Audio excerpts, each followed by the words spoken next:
+2 higher secondary എക്സാമിന് ഇലക്ട്രോസ്റ്റാറ്റിക്സിൽ നിന്ന് ചോദിക്കാൻ ഏറ്റവും സാധ്യതയുള്ള ഒരു സെക്ഷനാണ് നമ്മൾ ഡിസ്കസ് ചെയ്യാൻ പോകുന്നത്. അപ്പോൾ നമുക്ക് ഇതിനെ 4ആയിട്ട് ഡിവൈഡ് ചെയ്യാം. അപ്പോൾ ഫസ്റ്റ് MCQ ക്വസ്റ്റ്യൻസ് കൂടുതൽ വരാൻ സാധ്യത ചാർജസും അതിൻ്റെ പ്രോപ്പർട്ടീസിനും ബേസ് ചെയ്താണ്. പിന്നെ നമുക്കുള്ളത് ഇലക്ട്രിക് ഫീൽഡും അതിൻ്റെ പ്രോപ്പർട്ടീസുമാണ്. അപ്പോൾ ഇത് രണ്ടും നമുക്ക് MCQ അല്ലെങ്കിൽ 2 മാർക്ക് ക്വസ്റ്റ്യൻസ് എന്ന് നമുക്ക് എക്സ്പെക്റ്റ് ചെയ്യാവുന്ന സെക്ഷൻസാണ്. അതുപോലെ തന്നെ നമുക്ക് ഡൈപോൾ മൊമെൻറ്റ് എല്ലാ കൊല്ലവും ആവർത്തിച്ച് ഒരു ക്വസ്റ്റ്യനെങ്കിലും ഡൈപോൾ മൊമെൻറ്റ് സെക്ഷൻ നമുക്ക് പ്രതീക്ഷിക്കാം.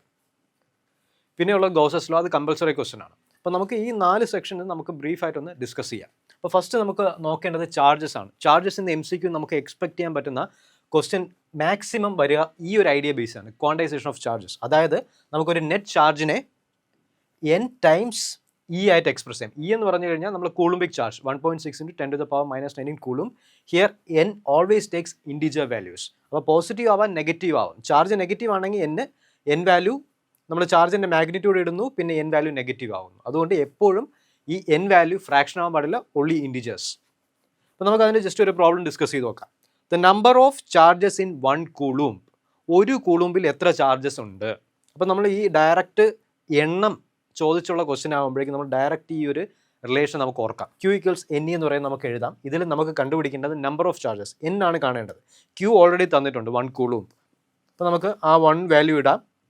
പിന്നെ നമുക്ക് n-ൻ്റെ വാല്യൂ കണ്ടുപിടിക്കണം. ഫണ്ടമെൻ്റൽ ചാർജ് കോൺസ്റ്റൻ്റ് ആയ E-യുടെ വാല്യൂ എന്ന് പറയുമ്പോൾ 1.6 × 10⁻⁻19 കൂളുംബാണ് അപ്രോക്സിമേറ്റ്ലി. അപ്പോൾ നമുക്ക് ഇങ്ങനെ ഇട്ട് ചെയ്യുമ്പോഴേക്കും നമുക്ക് n ഡയറക്റ്റ് ആയിട്ട് നമുക്ക് ഇവാലുവേറ്റ് ചെയ്യാം 1/1.6 × 10⁻19.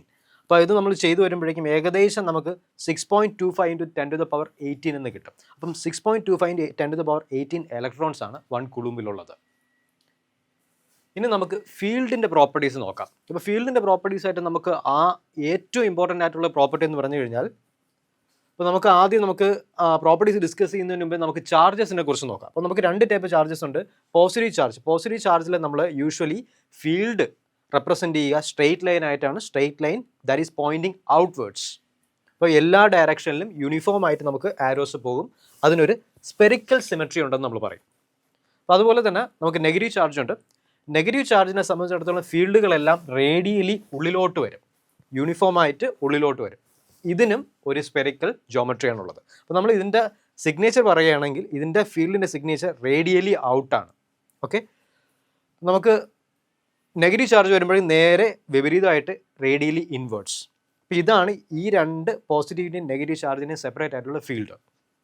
ഇനി അവിടെ നമ്മൾ നോക്കേണ്ടത് കണ്ടക്ടറിനെ കുറിച്ചാണ്. കണ്ടക്ടർ എന്താണ്? കണ്ടക്ടർ നമ്മൾ ബ്രീഫ്ലി പറയുകയാണെങ്കിൽ ഒരുപാട് ഫ്രീ ഇലക്ട്രോൺസ് അല്ലെങ്കിൽ ഫ്രീ ചാർജസ് അവൈലബിൾ ആയിട്ടുള്ള ഒരു മെറ്റീരിയലാണ് കണ്ടക്ടർ.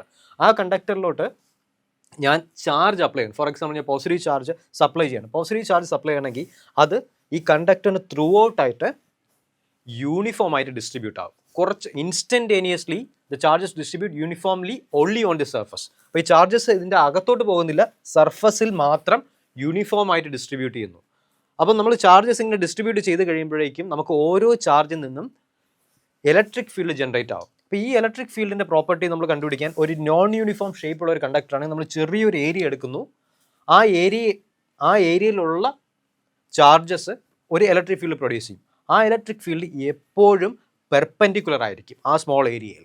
അപ്പോൾ നമുക്ക് അങ്ങനെ പറയാം, always normal to the surface. Electric field generated by the charges present in a conductor is always directed normal to the surface. എപ്പോഴും പെർപെൻഡിക്കുലർ ആയിരിക്കും, സർഫസിന് പെർപെൻഡിക്കുലർ ആയിരിക്കും. ഒരിക്കലും വേറൊരു ആംഗിൾ നമുക്ക് എക്സ്പെക്ട് ചെയ്യാൻ കഴിയില്ല. ഇനി നമുക്ക് നോക്കേണ്ടതെന്ന് പറയുമ്പോൾ ചാർജസ് യൂണിഫോം ആയിട്ട് ഡിസ്ട്രിബ്യൂട്ട് ചെയ്ത് കഴിഞ്ഞാൽ ഇതിൽ വരുന്നത് സർഫസിൽ മാത്രം ചാർജ് ഉള്ളതുകൊണ്ട്, ഇതിനുള്ളിലോട്ട് ചാർജ് പോകാത്തത് കൊണ്ട് നമുക്ക് ചാർജ് കോൺസെൻട്രേഷൻ എക്സ്പ്രസ് ചെയ്യേണ്ടത് സിഗ്മ വെച്ചാണ്. സിഗ്മ അതായത് total charge divided by total area of the conductor, അതായിരിക്കും നമുക്ക് സിഗ്മ. കണ്ടക്ടർ വരുമ്പോഴേക്കും എപ്പോഴും സിഗ്മ എന്ന് പറയുന്നത് കോൺസ്റ്റൻ്റ് ആയിരിക്കും, കാരണം യൂണിഫോം ചാർജ് ഡിസ്ട്രിബ്യൂഷനാണ്.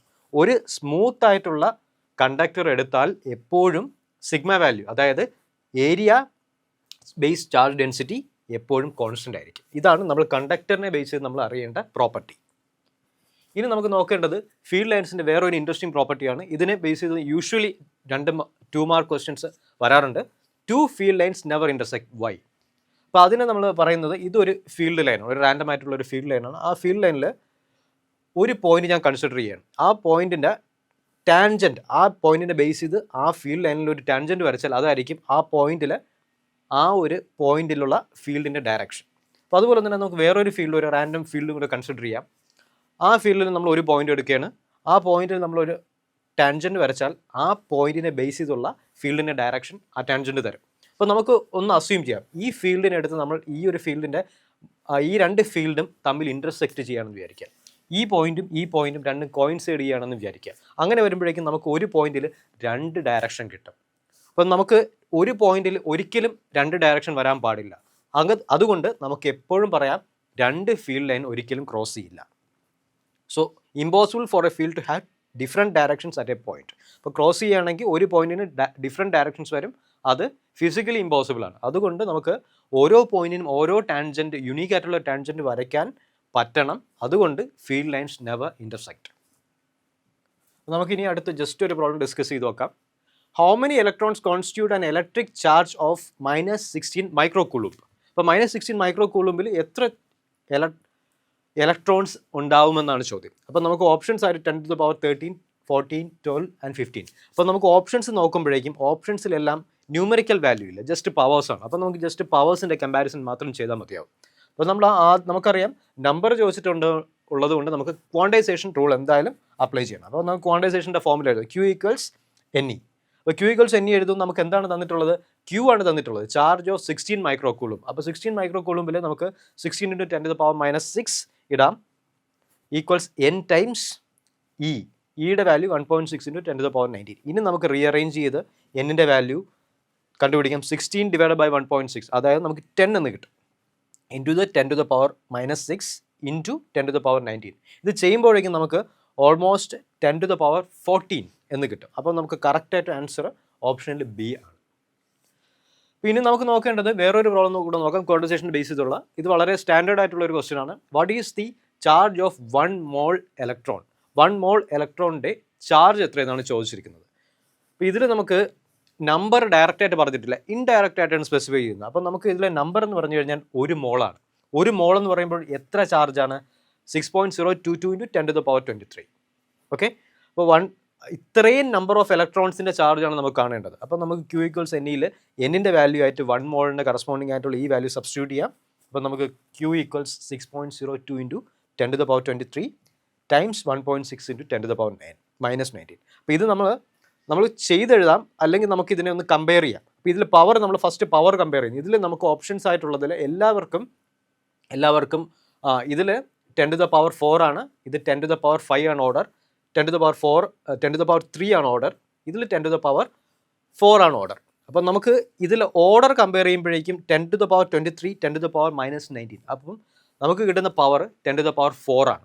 അപ്പോൾ ഇതിൽ 10⁻5 അല്ലെങ്കിൽ 4 വരുന്ന എല്ലാ ഓപ്ഷൻസ് നമുക്ക് നോക്കാം. ഇത് 10⁻3 ആണ്, 9.9 × 10⁻3. അപ്പോൾ ഈ ഓപ്ഷൻ നമുക്ക് നെഗ്ലക്ട് ചെയ്യാം. വിത്തൗട്ട് കാൽക്കുലേഷൻ എങ്ങനെ നമുക്ക് സോർട്ട് ചെയ്യാമെന്നാണ് ഞാൻ പറയുന്നത്. അപ്പോൾ നമുക്ക് എയും ബിയും ഡിയും കിട്ടി. അപ്പോൾ ഇനി നമുക്ക് ജസ്റ്റ് ന്യൂമറിക്കൽ വാല്യൂസ് ഇവാലുവേറ്റ് ചെയ്തൊന്ന് കമ്പയർ ചെയ്യാം. അപ്പം 6.02 × 1.6 നമ്മൾ ചെയ്യുമ്പോഴേക്കും നമുക്ക് ഓൾമോസ്റ്റ് ഒരു 96352 എന്ന വാല്യൂ കിട്ടും. അപ്പോൾ നമുക്ക് കിട്ടിയ ഉത്തരം 96352 ആണ്. നമ്മൾ തന്നിട്ടുള്ള ഓപ്ഷൻസ് ഇതിന് നിയറസ്റ്റ് ആയിട്ട് വരുന്നത് A ഓപ്ഷനാണ്. അപ്പം നമുക്ക് ഫൈനലി നമുക്ക് A എന്ന് പറയുന്നത് ഇതിൻ്റെ ആൻസറായിട്ട് നമുക്ക് കാണാം.